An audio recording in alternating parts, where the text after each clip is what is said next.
Episode 262 of Bucco Bantr and the Alex Stumpf Show. We're going to talk rumors and off-season baseball.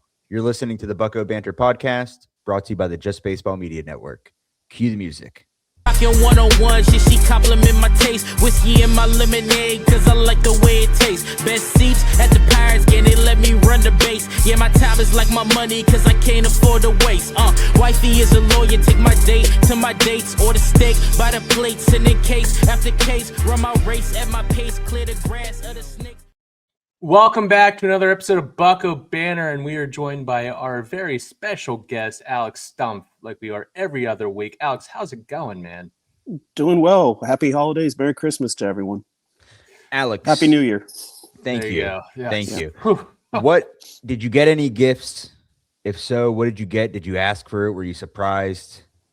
What is Christmas at the Stumpf house? What does it look like? Christmas at the Stumpf house technically hasn't happened yet because my brother and sister spent it with their in-laws, so we're gonna be celebrating it a little bit there. But yeah, got some stuff. Got some luggage, which is a good practical gift that I need. Going around. So we're good. Maybe a new pencil here and there. Here or there. Yeah. Okay. Stumpf, I'm gonna ask the hardest question you're gonna get all day, real quick. New Year's resolutions. What are they for Alex Stumpf?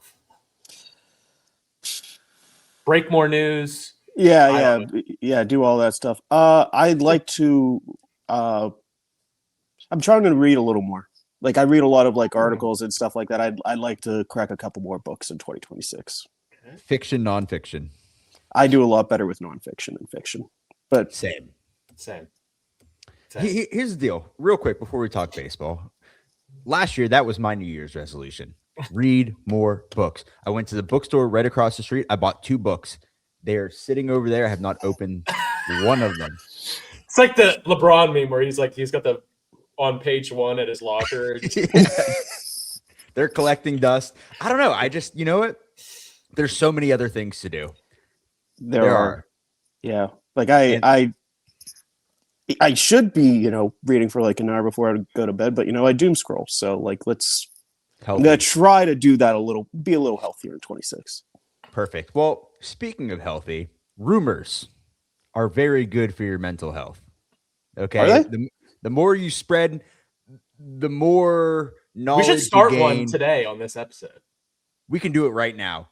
Breaking news: Okamoto is in the U.S. So. He might have left already. I actually don't know. Alex, these rumors have been swirling around for a week now. First, there's a bunch of fake accounts putting out there, hey, Okamoto to the Pirates, 4 years, $60 million, 4 years, $75 million. Then it's reported, hey, he hasn't done anything, but he has limited the Pirates to one of his top 3 teams. Then there's a bunch of teams involved. What is going on in the Okamoto sweepstakes? And are the Pirates actually serious about bringing in the third baseman? I mean, they have been involved the entire time. Ever since he's been posted, they've had conversations, they've had virtual meetings, as Colin Beasley of the Post-Gazette pointed out. But as it stands right now, I'm less than optimistic that they're going to be able to land him at the end. We're going to start the new year off, but with a good old buzzkill, huh? Yeah, I mean, it doesn't mean that it's impossible. I mean, they are still involved. They're still in the running. It's not like they signed O'Hearn, so therefore they have to go out on him or anything like that. It's just, I think it's more of a long shot at this time. Not maybe the most fun way to start 2026, but that's just kind of the vibe I get right now with it. They're not out of it, but I would expect him to side with a different club. I just realized that sound effect exists here, and I had to use it one time. I haven't used it all year. I get that. It's a new year. Yeah, it is a new year. New year, new us. Scott, what do you have to say about that? I was just going to say, whenever 2026 goes badly, I'm going to turn to this moment and clip this pod and just say Alex Stumpf was the reason. No, I'm kidding. Alex, how much of the rumors out there? Because if you go on Twitter, man, you almost think that Kazuma Okamoto was a Pirate. I saw a headline on my feed today that said that the Pirates are the favorite. It was like an article, and everything that we've heard is the opposite. How much of that do you think is Scott Boras leveraging the Pirates against the West Coast teams? I mean, teams that's what a good agent does whenever you have a bidding war right there. Like, I don't think that he's going to Japan or Korean outlets and saying to play at stories like that, but you are supposed to drum up interest for your clients. As for the amount of rumors, there seem to be a lot around the Pirates, like national, and I know some of that is just blue checkmark engagement farming, trying to make $3, but I don't know. I think it was just, I think people saw how much the Pirates have done this offseason compared to other off seasons, and they've been connected to Okamoto, like I said, the entire time, that they would think, yeah, they're also going to cross the finish line there. So again, it's not they're 100% out of it. I'm just less than optimistic that it's going to happen. I don't know why there are so many rumors circulating right now. And like I asked, someone at one point during this break, and I'm like, is there a reason why there's so much going on right now? He's like, I don't know. So it's a mystery, I think, to a lot of people. But yeah, I don't think the amount of social media buzz is really indicative of the Pirates' odds of landing him. Real quick, though, how much the news around Anthony Rendon and the buyout with the Angels, like that, is that a signal that the Angels are planning to go hard on him? I have no insight outside of, the Pirates with Okamoto. This is just going to be me as a baseball fan. I think Anaheim would make sense for him because, like you said, there's no Rendon blocking him. California, obviously, that's going to be a direct flight to Japan. That's a lot easier. That's a selling point. And also, there's a ton of Japanese media in the LA, Anaheim area already for Ohtani. And whenever he travels, the non-traveling media could just cover you. So you could get a lot of press coverage built in. Also, they don't have a Kennywood, though. They have that Mickey Mouse Park, whatever it is.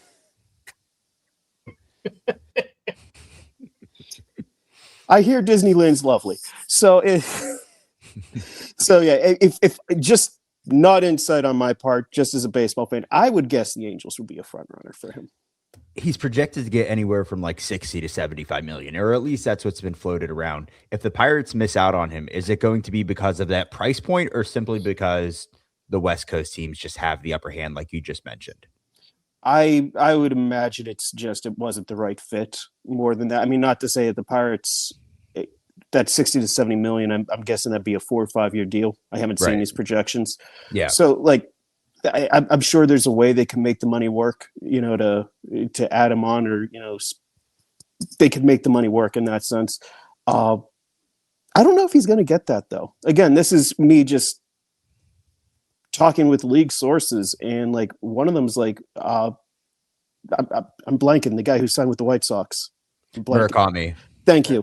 With Murakami, like he's like, yeah, that was actually kind of what we projected. Whatever the baseball world was like, wow, this is so much lower than what everyone, expected. So maybe that'll be the case also for Okamoto. We're gonna see. Alex, I want to focus on alternative options to Okamoto, but first I want to focus on one. Yoán Moncada is one name that's been floating around a lot, and I made the case on on our last episode in Sunday that he wouldn't be as big of a hole as, I guess, if you're reading online. I think there's a lot of fear around signing a Moncada. I don't think it would cost a lot, but I tried to make a case for it. I was like, all right, I'm going to dig into his numbers and I'm going to see if I can make any case. And I didn't really have to dig that deep. Now, the big concerns are the defense and the durability. That very big concerns, right? But offensively, he would have had, if he played 100 plus games last year, probably had the highest WRC plus on this team. And he's a left-hand, better on the left-hand side of the plate, which fits well at this ballpark. You could theoretically platoon him with a Jared Triolo who hits lefties really well.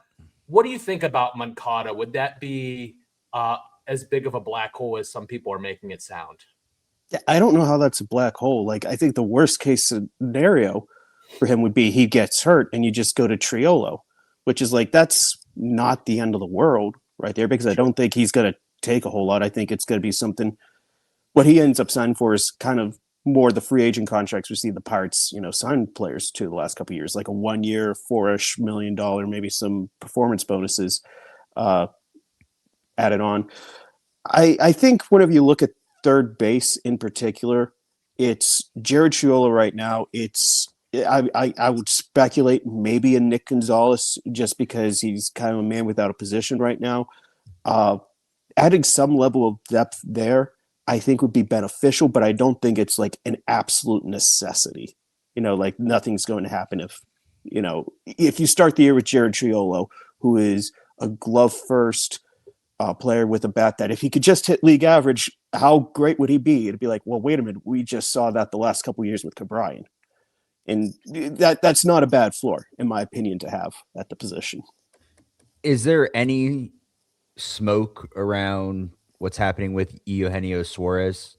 Or have you heard anything tied to the Pirates? Because I feel like there's been nothing out for him generally in the entire league. Yeah, I haven't heard anything in particular. Not saying that it hasn't, happened, but if it hasn't, I haven't heard anything. I think he'd be a fine fit. Someone who I think at this point in the offseason is probably trending closer to a 2-year than a 4-year deal. Sure. Like for the type of money that he's going to get, just what he brings in terms of power, what he brings in terms of leadership, I think he'd be a good fit in Pittsburgh, but I haven't heard anything to indicate that he's on the watch list right now. Stumpf, if you were a betting man, how many more moves do the Pirates make this offseason? Are they done? Because even if they are done, I would say, like, hey, you exceeded my expectations for this offseason. I'd be happy. Sorry to cut you off, but go ahead. I don't think they're done, but I think the big, sexy moves have already been made with O'Hearn and Brandon Lau. Like bringing in 2 2025 All-Stars into the lineup, I think those are going to be the biggest additions whenever they go to Bradenton. Those are going to be the biggest moves they make. But I think they still have some more wiggle room, some more desire to get better. I heard at the winter meetings that they were probably going to circle back to the bullpen market at some point in January. I don't know if that's going to be more beginning of January or end of January, but like they were connected to Sir Anthony Dominguez in Orlando, and I think he would fit really well into this bullpen. Someone like that. Catcher is a position that I think they're still intrigued on, like a Victor Carantini. If you add him to the mix. Thank you. Ben Cherington talked a little bit about maybe needing to add another arm to the back end of the rotation because you've traded 2 guys. I don't think that'd be the highest priority unless they make another trade for a starting pitcher, in which case, yeah, they would definitely add a starter at that point. But I would look at guys like Tyler Anderson, Jose Quintana, who have had success in Pittsburgh, like have him come back. Like that would make sense there too. So I think the big moves are probably done, but they're not done in general.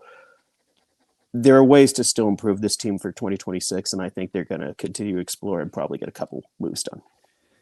Do you think there's any part of the front office that thinks, yeah, we got O'Hearn, we got Lau, you can add Mangum and Montgomery to that mix, but the biggest addition going into next year still has yet to be added, and it's internal with Konnor Griffin? I think that's a possibility. Like I would not be shocked. Recording this on December 31st, 2025, I would not be shocked if Konnor Griffin is the Pirates' opening day shortstop in 2026. He has to earn it. I need to underline, bold, italicize everything with that, but I think he's going to come in with a real genuine opportunity to break camp with the team. And if he does, I think it adds a level of dynamic impact to this offense that, it could be greater than adding Lau and O'Hearn. Like he is just that special player. And if you could get him in the major leagues, either opening day or early in the 2026 season, that would be bigger than I think any addition they could make to the lineup at this point. And if it's not Konnor Griffin on opening day, is it just a platoon of Triolo and Gonzalez, or just a mix of those two? Because, we were talking to our RM Layton from our network the other day, and he was just like, Konnor has to make this team, right? Because even if he starts off slow with like an 80 to 85 WRC plus, he adds skills that those other two that just don't. Speed, defense. He can contribute in many other ways. So is it just those two? I would assume so. They're not going to go sign somebody as a stopgap. I don't think they're going to sign a shortstop. I mean, that's why we're kind of there's the connection to Moncada. Just add a little more at third base. I don't see them adding just a pure shortstop. Now, if they add a utility man who could play shortstop, that'd be one thing. If not, I'm looking at Triolo if they add another third baseman. I'm looking at Nick Gonzalez if they don't add another third baseman and Triolo plays third. So they don't have a ton of options internally right now, which I think kind of leans further to, hey, Konnor, you've got a chance here. Earn the job. Is there anything that they could do in the trade market to help out offensively, or is that pretty much come to a stop? I mean, I don't think it's come to a stop. I just haven't heard them, connected the same way that I heard wow, at the winter meetings. So I don't think they want to trade much more starting pitching right now. Because if you do, you're going to just have to bring someone else in. So if they could either flip lower level prospects or, one of their upper level hitters, maybe they could add a little more there. But I'm looking a little more towards free agency at the moment. I guess that's my follow-up. How tied are they to prospects at this point if they're really trying to go win now in 2026? Like guys like Esmeralda Valdez, Termar Johnson, Hunter Barco. I wouldn't say they're untouchable, right? I wouldn't say untouchable. Barco, maybe a little more so just because, they're factoring him into the 2026 pitching staff also. But no, I mean, if the right opportunity came around, I think most players on this roster and prospect-wise are up for grabs. Like they would have to be blown away to get, a lot of those top guys, but, within the realm of possibility. I want to pivot back to catcher real quick because I've been talking about this a lot lately, and I actually was called stupid online for suggesting he was catcher. So I mean, I am stupid, but not for that reason. Who called you stupid? I don't know. It's okay. On Twitter. But anyways, are they going to go into 2026 with Joey Bart and Henry Davis as their catching room again? Because Henry Davis had I think it was a 2.87 catcher ERA this year, which is pretty astounding, but he's a black hole in the lineup. Like you're not going to get much from him offensively, and that's fine if he's a backup. But Joey Bart is kind of a liability defensively, and I just don't see them relying on. Endy hasn't been durable. Rafael Flores showed some promise in 5 games. I mean, he has some slug, but are they going to rely on Rafael Flores to catch this pitching staff? That's why I thought maybe going to get a veteran catcher might, pique their interest. Before you answer, Stumpf, I found the tweet from Smirk Emoji in response to a video of Scott talking about adding a catcher. Quote, "The Buccos are fine at catcher. Like, what is this guy talking about? Davis, Bart, Endy, Flores, ... 3 views, no likes."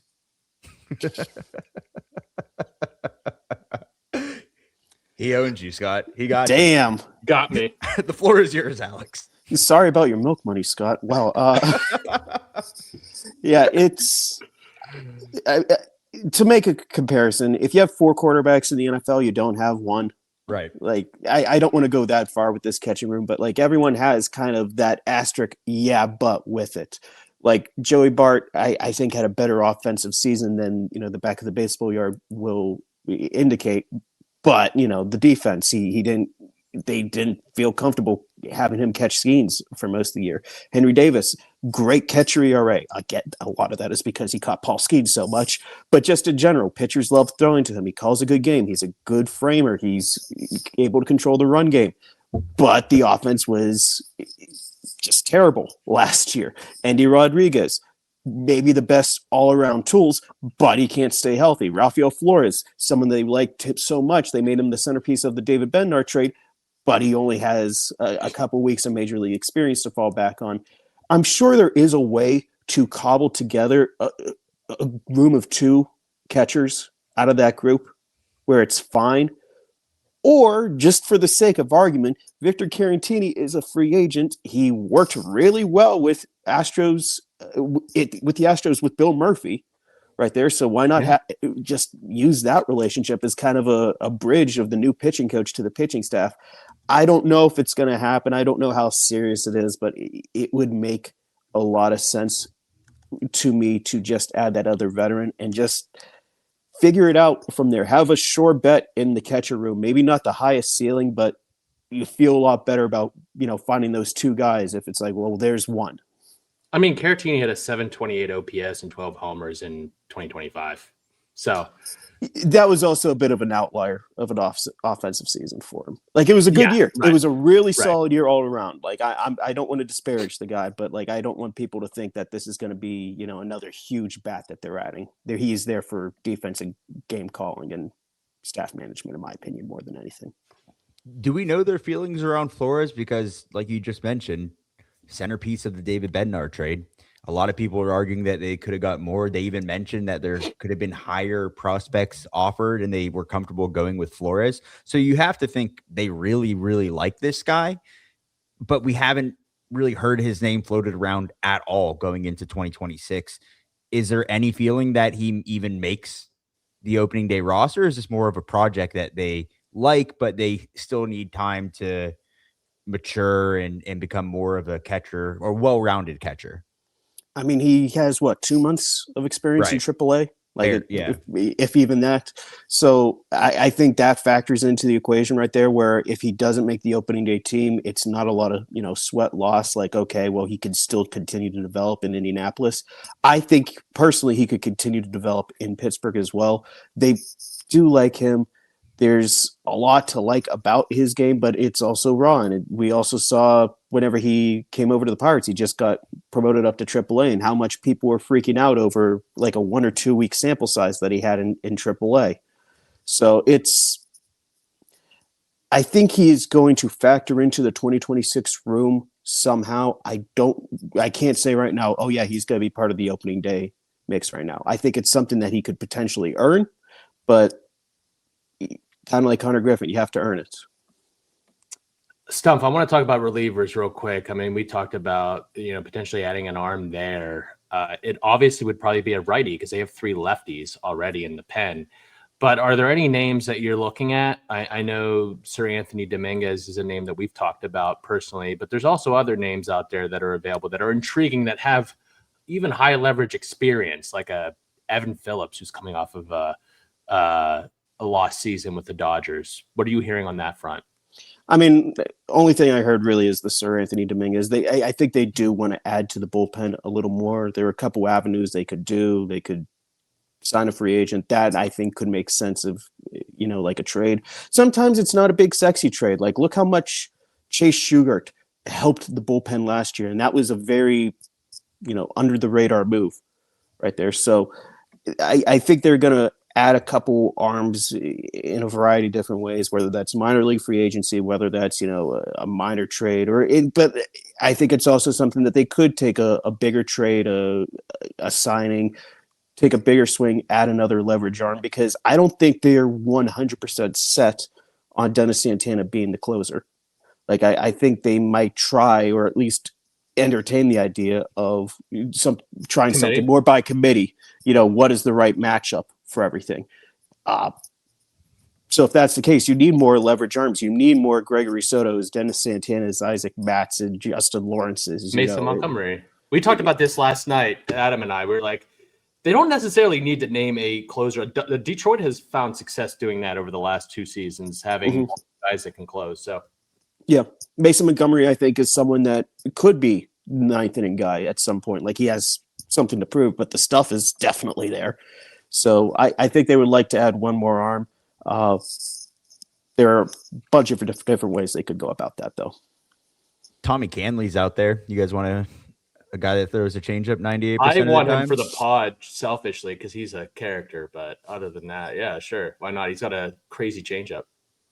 Yeah, I feel like they need a ground ball guy, somebody to throw in a pinch. Could be a good fit. I don't know. I'm spitballing here. I've heard worse opposition? Yeah. All right. Cool. Yeah. I'm glad I didn't get much pushback on that. Perfect. Is there anybody that you personally, outside of the names that we've mentioned, like Sir Anthony Dominguez, that you've had an eye on, Alex, or that has been floated around the organization being interested in? I mean, I've kind of emptied my notebook on it. Yeah. Like the Caratini, I think, would make sense. Like, I don't know how serious it is. I just think there's a lot of reasons why that would make sense. So let's see what happens. Let's see what happens with just the catcher room in general. Because if they do, theoretically, they could trade someone like Bart, I think, a little, easier and just have one of the young catchers, try to figure it out to be who is catcher 2 or catcher 1A or 1B or however they want to go about it. So we're going to see. There's still a lot of offseason left. I don't think the Pirates are done. I think they're going to make a couple more additions, maybe another trade or so. Still a lot of offseason before Bradenton. I guess my last question then is, how do you see the outfield on opening day? Do you see it with Mangum, Cruz, Reynolds? At this moment, yeah, but I'm going to give Garcia a real chance to be the wild card in that. It's what you should have, I feel like, if you're in an organization like this. You should have a couple positions where you feel pretty good that if Mangum is your number 9 hitter and starting left fielder, it's like, well, okay, that's still an upgrade. But we've also got Garcia in the mix, and, that could mean even more, being bigger impacts. So I think that's what they should be doing. I think that's what they will be doing going in there. But if I had to make a lineup right now, I would have Cruz, Reynolds, and Mangum. Alex, my last question. Do you think the Pirates can contend for the Central as they are currently rostered? I mean, it's a possibility. I think they're in a better position than they were last year. The Brewers are just it's just culture. It's just getting the most out of so many different players, and they're young and they're scrappy. I don't think they're going anywhere anytime soon. Akil Baddoo is going to be a 2026 All-Star. Just book it right now. I wouldn't be shocked, man. The Cubs, I kind of view as perpetual underachievers, but they are always, at least in the mix. Cardinals, it looks like they're rebuilding. The Reds, I think, are having a very similar offseason to like the 2024 Pirates of you should be taking that next step, and you're really not. So I could sense. You're not intrigued by a J.J. Bleday, Dane Myers platoon? I kind of like J.J. Bleday. I do too. Yeah, I kind of am. Maybe not the best. But yeah, I don't think the Central is, I don't think there's a juggernaut in there, in which case, yeah, the Pirates probably have the best pitching of the bunch, and they added 2 all-star hitters to their lineup. Yeah, they should be in the mix, but I think they still have some ground to catch up to get to Milwaukee. Well, the next time we talk to you, Alex, it's going to be 2026. And I feel like a lot of pieces are going to fall into place because Okamoto has to make a decision by January 4th. And then you have the rest of the third base market with Suárez, Bregman. I mean, you could throw Bichette in there as just like an infielder. These guys are probably going to understand their value a little bit more once that happens. So the next pod is going to be interesting because either the Pirates made a really, really, really, really big move, or they made some of these other smaller moves that we just talked about, and it still moves, right? It's still doing something. It's motion. It's what we didn't see a whole lot of. At this, think about it. At this point in last offseason, I think the only move they had made was re-signing Kutch. Yeah. So this is, like I said, if they don't do anything else, this has been definitely a much bigger impact to the 40-man roster, to the 26-man roster in general. So, God forbid the Pirates have a little motion going into 2026. That's all I got to say. Took the words right out of my mouth. We were all thinking it. Well, we wish everybody out there a happy and healthy New Year, and we will see you next time. Best seats at the Pirates game, they let me run the base. Yeah, my time is like my money, cause I can't afford to waste. Wifey is a lawyer, take my date to my dates, or the steak by the plates. And